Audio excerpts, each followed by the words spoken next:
Che Dio vi benedica.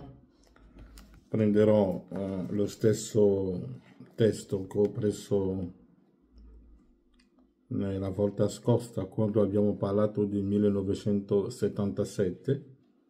Prenderemo il libro di Sofonia, capitolo 1, leggiamo sempre dal versetto 14.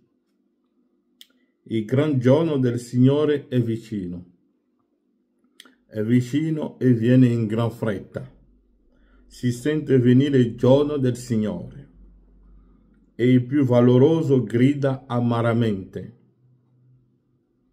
Quel giorno è un giorno d'ira, un giorno di sventura ed angoscia, un giorno di rovina e di desolazione, un giorno di tenebre e caligini, un giorno di nuvole e di fitta oscurità, un giorno di squilli di tromba e di allarme contro le città fortificate e le alte torri.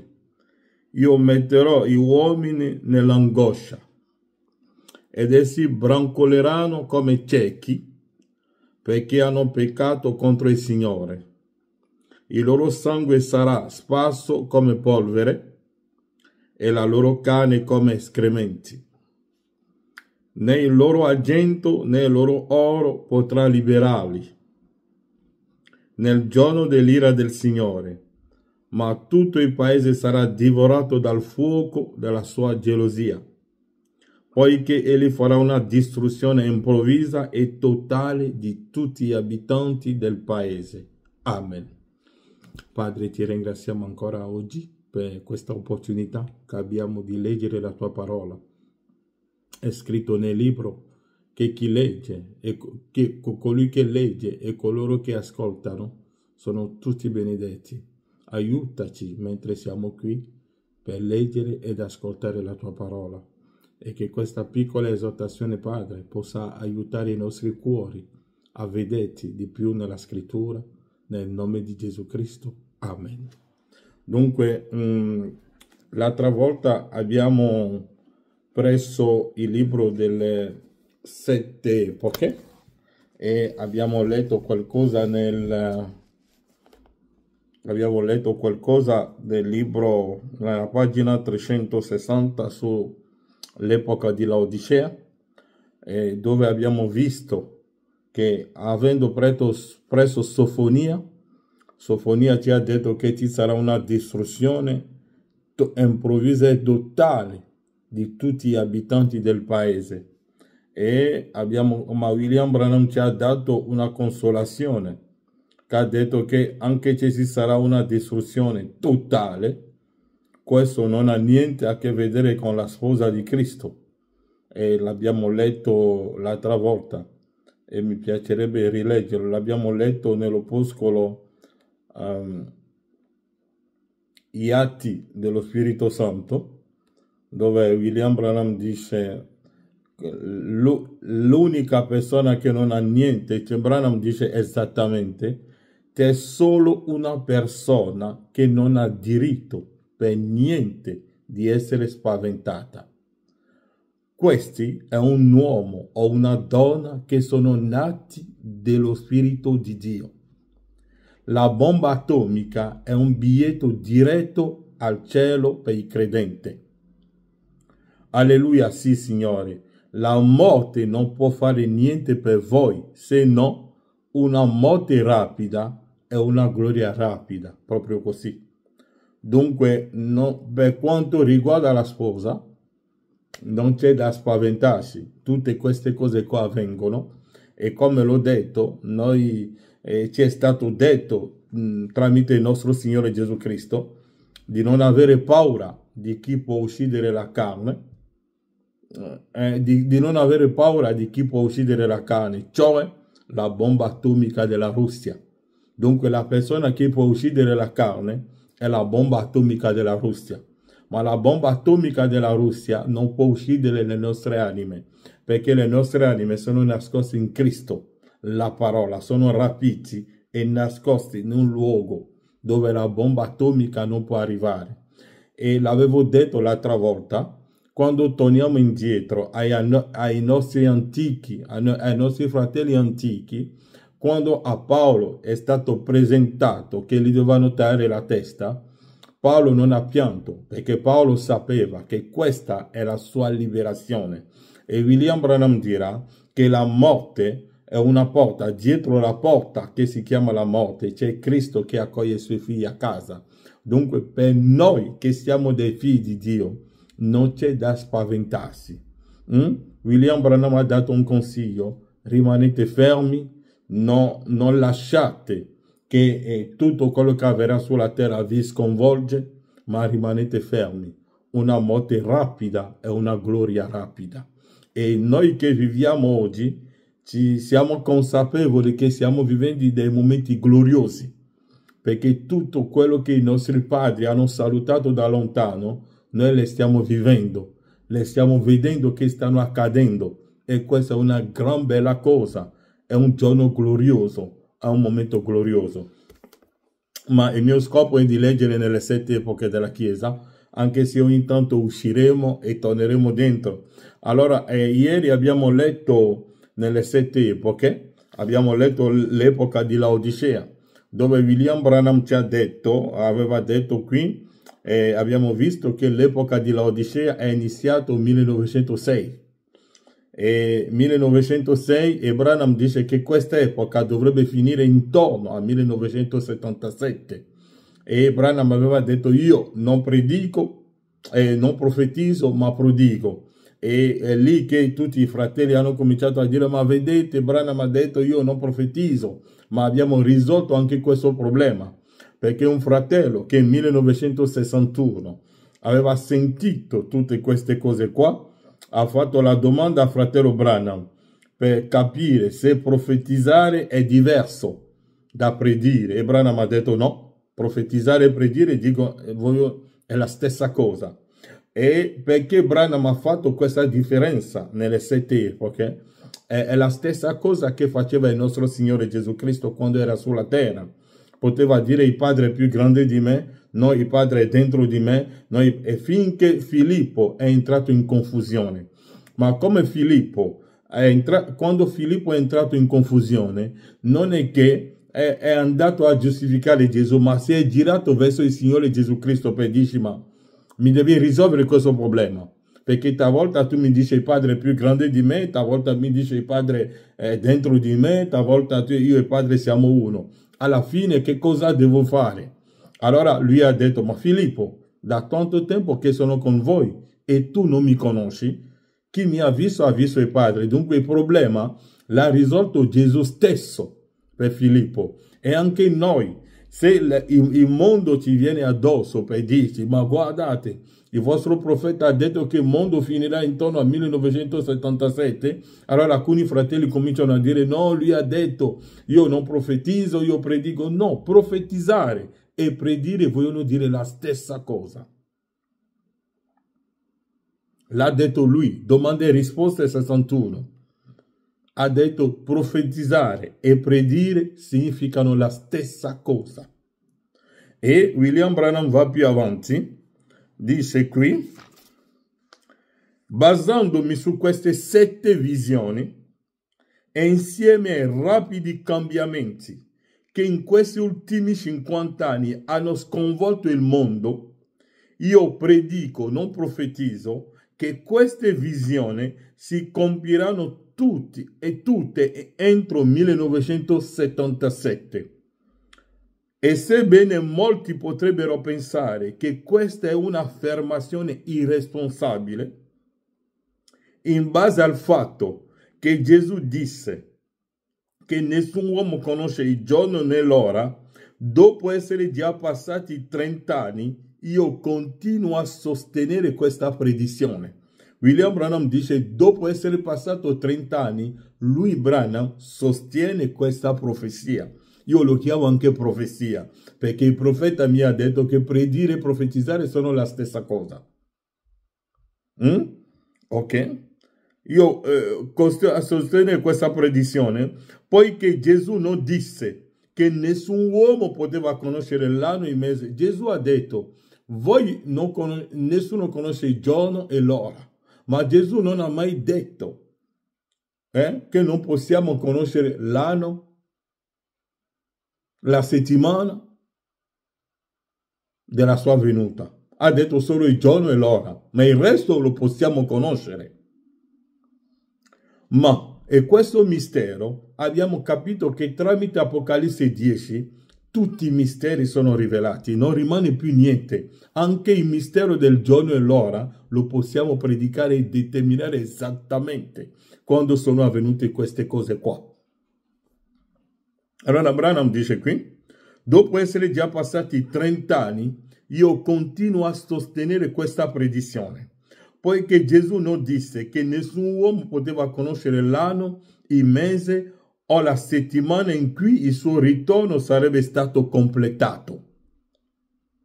Così ripeto, credo sinceramente, Branham dice io credo sinceramente lo crede, credo sinceramente e mantengo quale un privato studente, non è uno studente pubblico, non va a vedere quello che dicono le altre chiese, quello che pensano gli altri fratelli, ma lui è uno studente privato. Io credo che ogni figlio di Dio deve essere uno studente privato della parola. Pietro non andava, Paolo, quando ha ricevuto la rivelazione, non è che è andato a consultare una scuola teologica per vedere quello che diceva il suo maestro Gamaliele, ma Paolo è andato nel deserto d'Arabia e ha preso la Bibbia, l'ha studiato di fronte allo Spirito Santo. È uno studente privato della parola. Dice, così ripeto, credo sinceramente e mantengo quale un privato studente della parola e insieme alla divina ispirazione. La divina ispirazione è stata chiamata in causa qui. Dunque quella profezia è adempiuta. Ok? Sarebbe stato così, ripeto, credo sinceramente e mantengo quale un privato studente della parola e insieme alla divina ispirazione che nel 1977 dovrebbe porre termine ai sistemi del mondo. Quali sono i sistemi del mondo? William Branham dice che 77 dovrebbe porre termine ai sistemi del mondo per poi sfociare nel millennio. 1977 ha messo fine ai sistemi del mondo. Perché il mondo significa il cosmos. I sistemi del mondo, conosciamo tutti i sistemi del mondo. Come l'ho detto, sono delle cose che voi conoscete già. Abbiamo il sistema religioso che è fallito, non esiste più. Le chiese sono tutte fallite. La scuola, tutti i sistemi. Ditemi quale sistema funziona ancora oggi. Non esiste più. E dice, e insieme un privato studente dovrebbe porre in termine ai sistemi del mondo. Noi sappiamo che Gesù aveva detto nella Bibbia, io sarò con voi e in voi fino alla fine del mondo. Che cosa significa questo, fratello Branham? Che cosa significa che Gesù sarà con noi fino alla fine del mondo? William Branham ha interpretato questa scrittura nelle 7 epoche della Chiesa. E noi dobbiamo leggere correttamente il profeta, perché se noi non leggiamo il profeta finiremo a fare una confusione intorno a noi stessi. Che cosa significa io sarò con voi fino alla fine del mondo, fratello Branham? Vediamo un po' come l'ha interpretato il nostro profeta quando ha preso quella scrittura dove ha detto io sarò con voi fino alla fine del mondo. Lo leggiamo nelle 7 epoche, pagina 75. Vediamo un po' se lo trovo qui. Il fratello Branham ha preso Matteo e l'ha letto.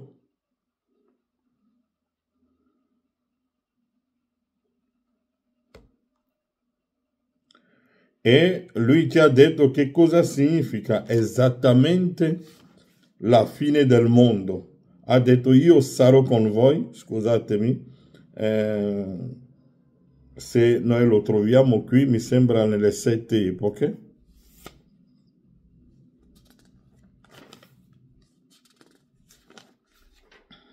Branham dirà che la fine del mondo è la fine delle epoche della Chiesa. Dunque, quando finiamo le epoche della Chiesa, automaticamente il mondo è finito, perché il sistema è finito, il mondo non esiste più. Nel linguaggio divino, quando siamo alla fine dell'epoca della Chiesa, il mondo, cioè il sistema, il cosmos, entra nel caos. Dio lascia la terra e il mondo entra nel caos. L'adorazione è spostata, l'adorazione cambia posto, e Branham dirà c'è un solo luogo dove voi troverete l'adorazione, lo troverete solo nella sposa, solo in lei c'è l'adorazione. Mi piacerebbe trovare questa dove fratello Branham dice qui che la fine del mondo è la fine delle epoche della Chiesa.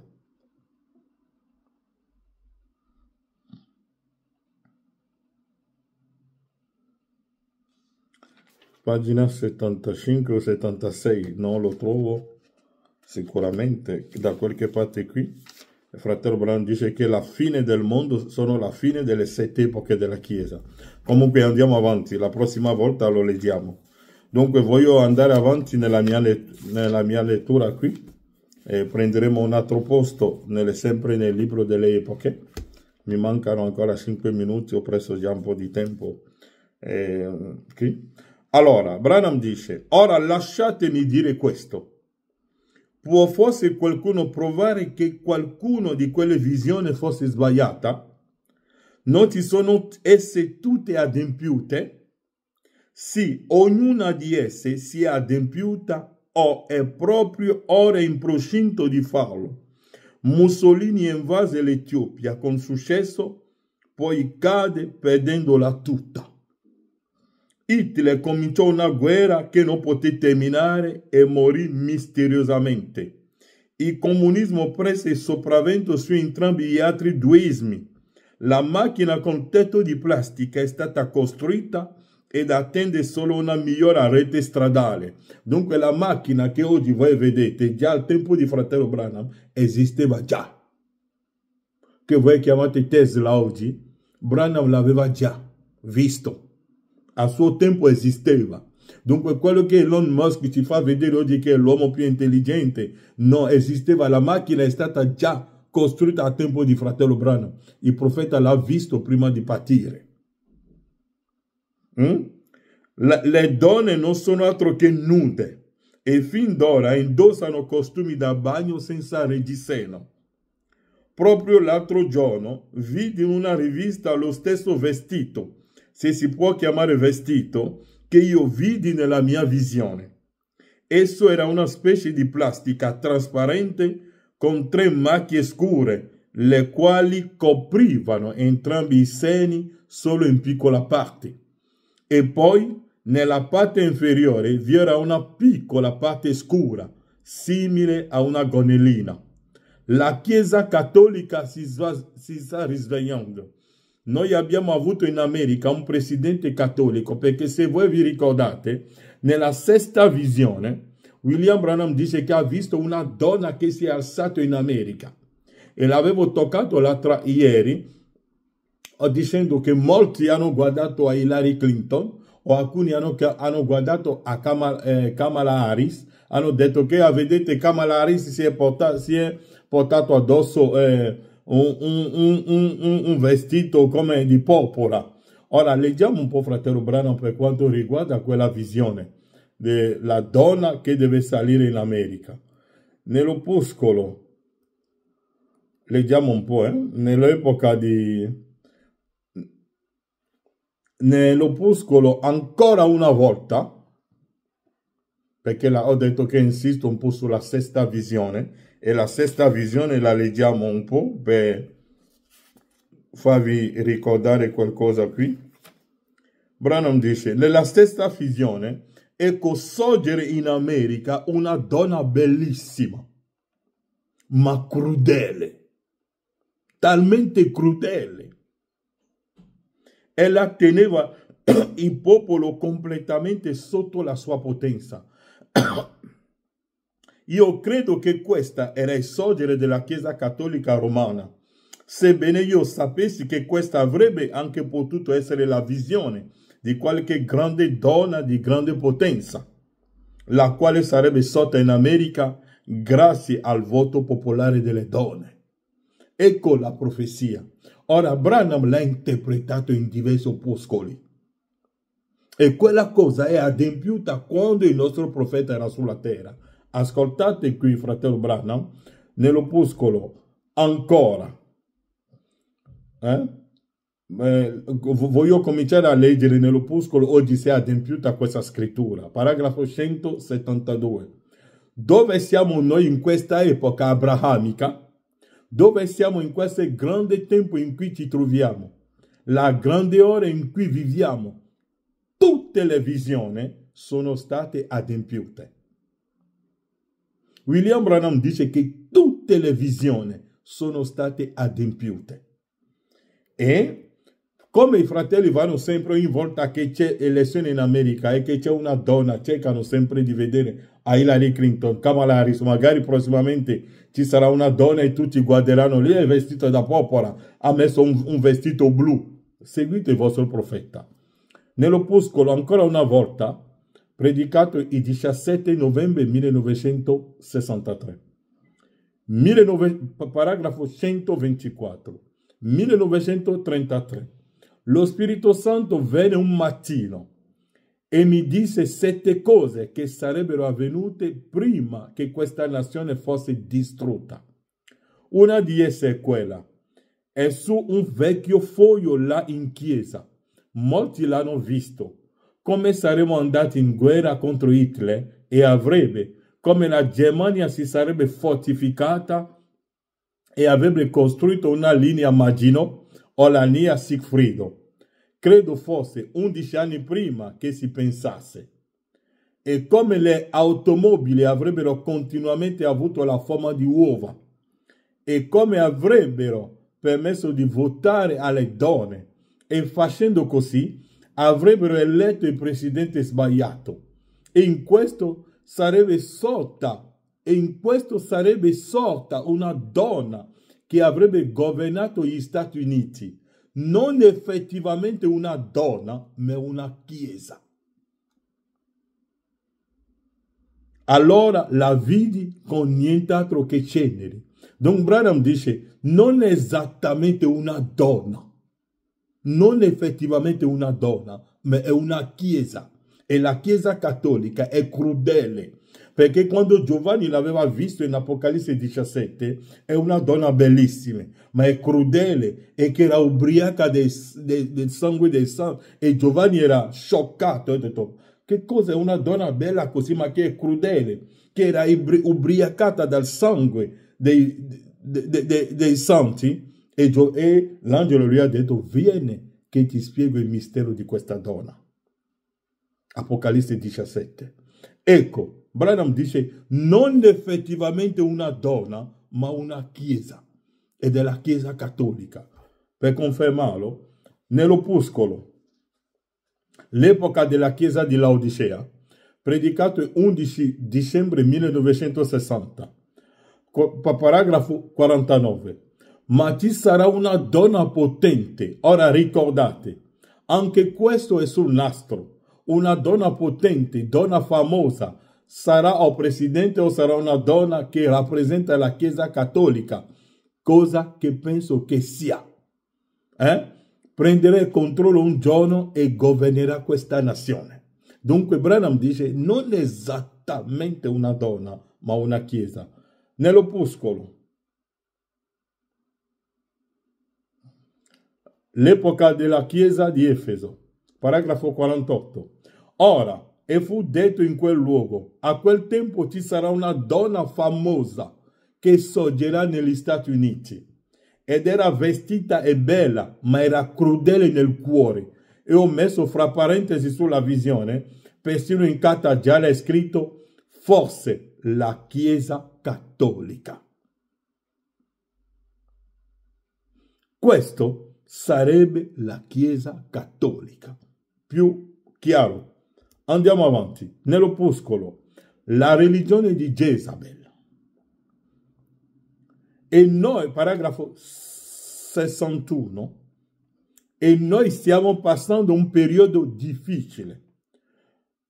I nostri missionari nel campo oggi, perché siamo considerati una nazione cattolica. Ebbene, sicuro, la Russia è considerata comunista per il fatto di avere un leader comunista. La Cina rossa è considerata comunista perché ha un leader comunista. Noi siamo considerati cattolici perché abbiamo un leader cattolico. Oh, l'America è fuggita dall'Europa perché fuggiva dalla bestia. Ed è andato là in America e la Bibbia dice in Apocalisse 13 che parlava come un agnello che aveva 2 corna. Cioè i diritti come la religione e la libertà, i diritti civili. Ecco le 2 corna dell'agnello. Ma un agnello che ha cominciato bene, ma ha cominciato a parlare come il dragone. O sappiamo che il dragone è Roma. Ripensate alle pagine della storia. Tornate indietro e vedete se ciò sia del tutto quasi incostituzionale esserlo. Anni fa non l'avrebbero fatto, ma vedete, abbiamo venduto i nostri diritti cristiani alla politica ed ecco come il diavolo si è insinuato. Per Jezabel, Acab non era nient'altro che un prestanome. Acab era lì, ma chi governava era Jezabel. Leggete la Bibbia. Jezabel oggi è la Chiesa Cattolica. Ecco cosa sarà tutto questo. Solo un prestanome. Lui stesso non lo farà, ma quel sistema che gli sta dietro lo spingerà a ciò. Ok, paragrafo 78. Guardate come diventò Israele, come essi si lasciavano trasportare dalla corrente, finché alla fine viene Jezabel. Guardate come diventò l'America, e si è lasciata trasportare dalla corrente mondana, finché alla fine Jezabel occupò il trono, proprio così. Ora, in realtà Jezabel non fu sul trono d'Egitto, ossia sul trono di Israele, ma lei era il capo principale dietro il trono. E la gerarchia cattolica non è sul trono degli Stati Uniti, ma essa è il sistema dietro esso, poiché lui si è sposato a essa. Vedete? Ok. Leggo ancora un'altra citazione e mi fermo qui. Nell'opuscolo Conferenza, predicato il 25/11/60, perché ci dicono, vedete la donna in viola.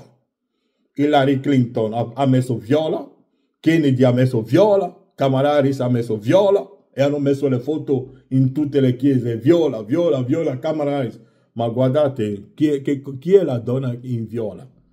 Ascoltate, sono nell'opuscolo Conferenza, predicato il 25 novembre 60.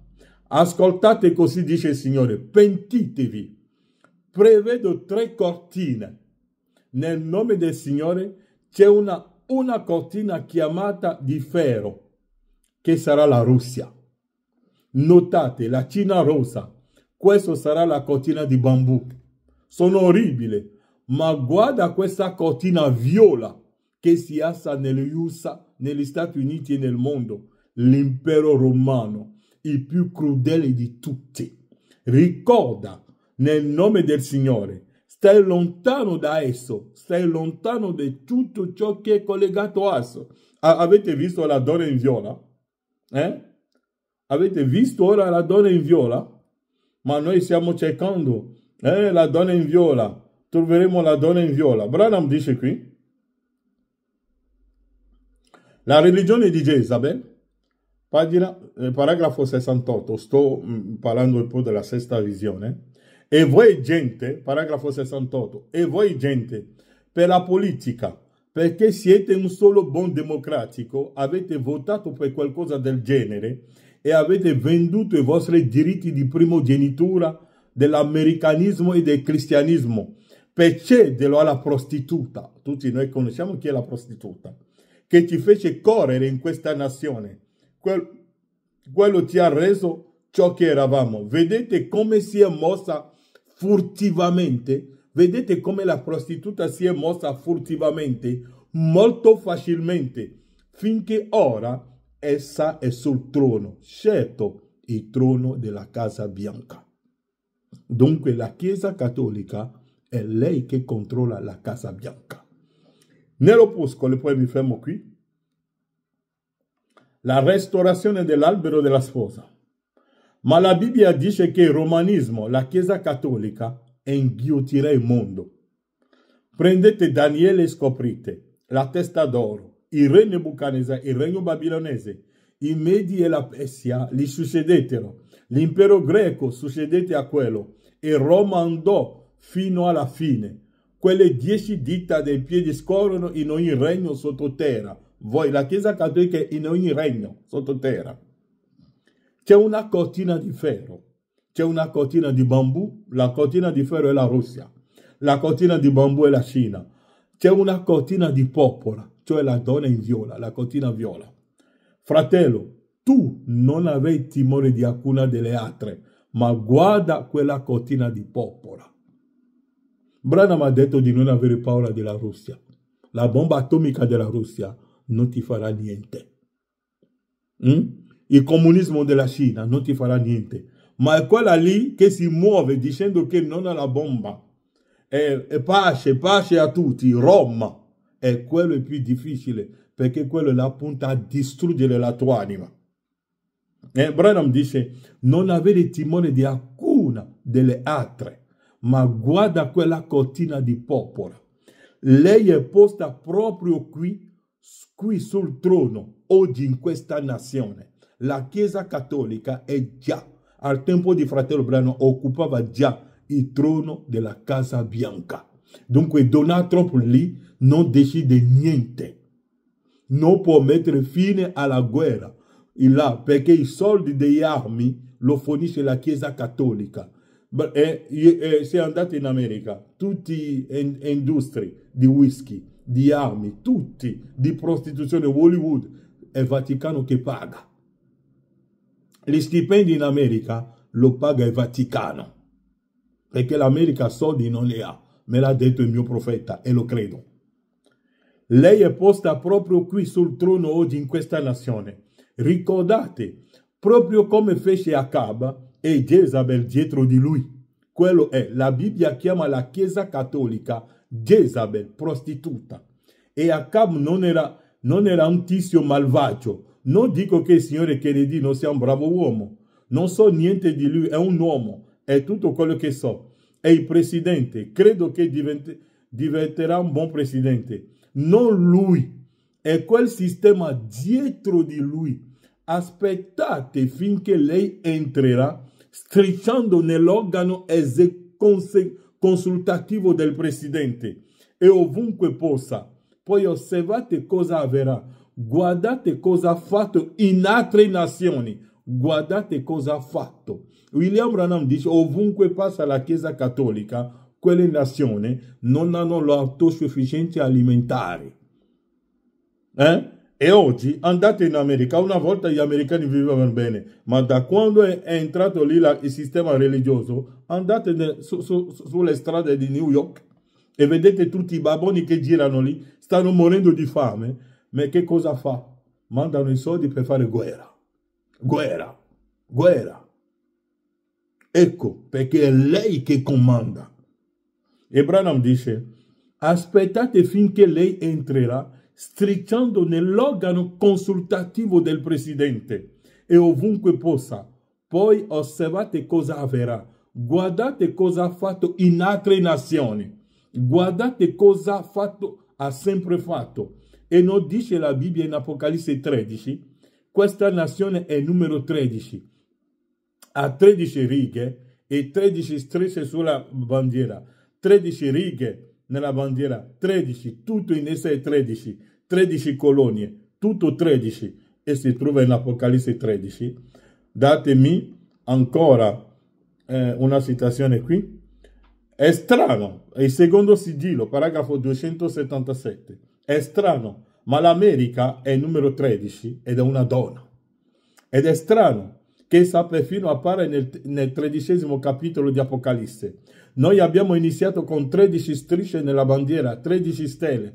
Ogni cosa è 13, 13, 13 e giù, via tutto così. Ogni cosa è donna, donna, donna e giù, via tutto. E infine essa finirà, e lo predico, che una donna la controllerà. Ricordatevi, fu 30 anni fa che io dissi questo, e delle 7 cose che io predissi, 5 di esse si sono già adempiuti, e proprio ora essi hanno là l'uomo che porterà lei dentro, e voi le avete votato dentro là, attraverso le vostre politiche, sì.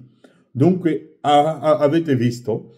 Dunque, la sesta visione, la donna in viola, che vi fanno vedere la foto di Kamala Harris, che si è tenuto con la mano così, per dire che l'adempimento di quella visione è una menzogna.